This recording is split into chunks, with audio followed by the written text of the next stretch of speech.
What's up, Raider Nation? Welcome to another True Raider podcast.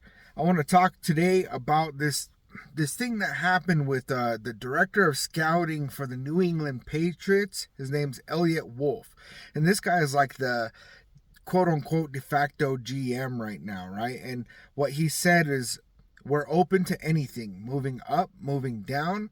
We're open for business in the first round and in every round. We have some holes we feel like we need to fill in the draft, and the more picks we have, the better. Now, this isn't really new news, right? I mean, Patriots have already made it pretty clear that they're willing to trade down or, move on from that number 3 pick.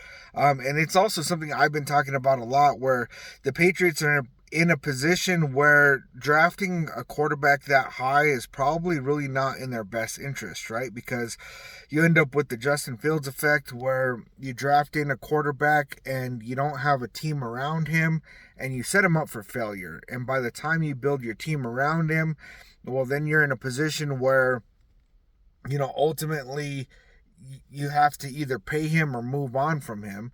And so it's really just not a good strategy for them right now. And so it's really in their best interest to go ahead and build in the draft, pick up as many picks as they can, and really just start building their team. They got Belichick's out. They got a new regime in there.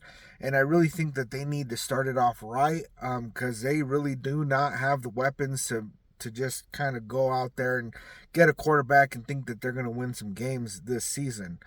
Now, this is really the way that this connects to the Raiders can be potentially pretty huge, right? And I don't think anything's going to happen right now, right away. It's probably not going to happen until the day of the draft. But right now, the Washington Commanders, they have Jaden Daniels, Drake May, J.J. McCarthy, and Michael Penix Jr. all in the same building at the same time, right? The last 2 days anyway. And really, what that kind of signals to me is that they're not entirely sold on who they're exactly going to pick, right? Why waste all that time and effort if you're really not trying to get that last minute, judgment on, if these guys are your guys or not, right? And so I think that they're kind of looking at, are they open to trading back, or are they, which one do they really want to pick at number 2 and what that looks like.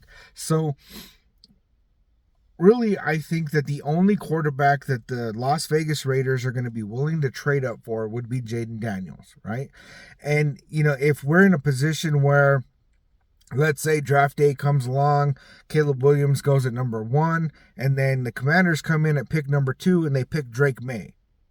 Well, then all of a sudden there's going to be a scramble, right? And the New England Patriots are going to be taking these calls that they're talking about. They said that they're open for business, right? And it could be that a team goes ahead and trades for that number 3 pick since now.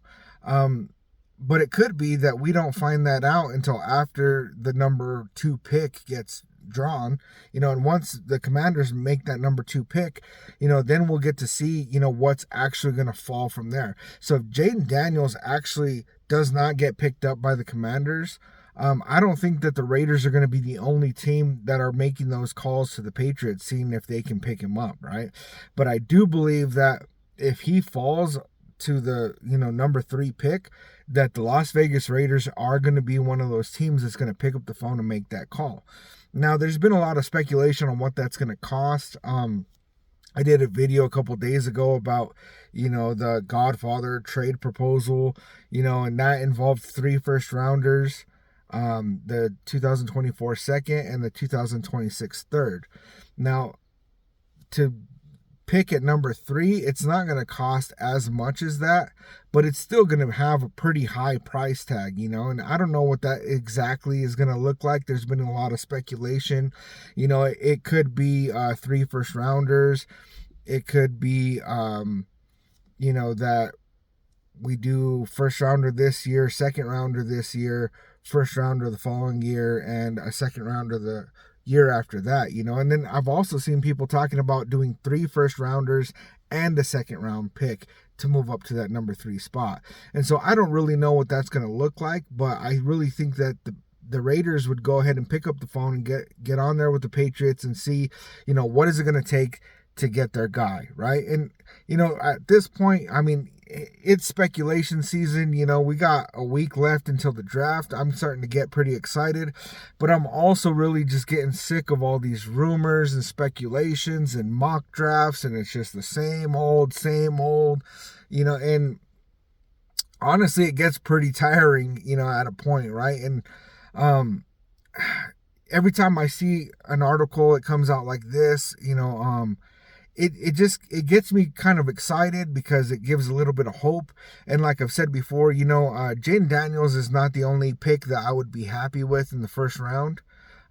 It's just really what I think is going to be our best move, but there's also a lot that can happen when it comes to, what are they going to do, right? Because they're talking about, that they're open to move up, they're open to move down, and it just leaves so much open on not knowing what quarterback's going to get taken where, and like really we would do good by picking up a Michael Penix Jr.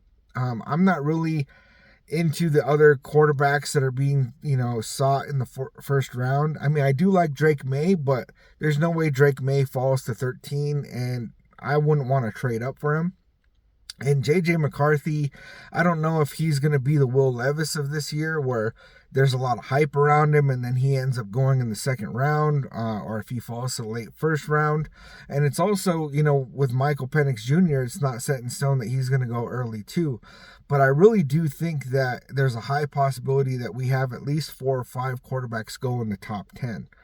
So at this point, what is it going to cost, and would you guys be willing to trade up to number 3 instead of number 2, right? If Jaden Daniels were to fall, or even if Jaden Daniels falls to number 3, do you stand in a position where you still wouldn't want to move up? Maybe you want to go ahead and hold at 13, see who's available, see if Michael Penix is available, or go with a right tackle or a cornerback. Let me know what you think in the comments. Please remember to hit that like, hit that subscribe. It's totally free to you. It's going to cost you nothing. It's going to have very little effect in your life, but it's going to have a large effect on my life, and I'll catch you guys on the next one.